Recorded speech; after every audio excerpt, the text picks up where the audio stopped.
এটা কি ছিল? জীবনটা কি ছিল? এটা কি ছিল? বিয়ে হচ্ছে একটা মানুষের জীবনের সবচেয়ে বড় অধ্যায়।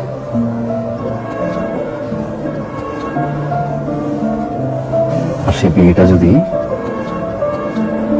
পছন্দের বা ভালোবাসার মানুষের সাথে হয়, সবচেয়ে বড় অধ্যায় আর থাকে না। সারপ্রাইজ দিয়ে জানাই,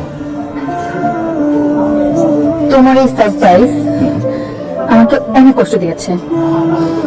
আমি অনেক কষ্ট পেয়েছি। তুমি কি ভেবেছো তুমি বিয়ে করতে আসবে, আমি ধ্যান ধ্যান করে বিয়ের জন্য রাজি হয়ে যাবো? তো তো তো আমি এই মুহূর্তে ভিতরে গিয়ে মা বাবাকে বলবো আমি এই ছেলেকে বিয়ে করব না, কারণ এই ছেলেকে আমি ভালোবাসি না।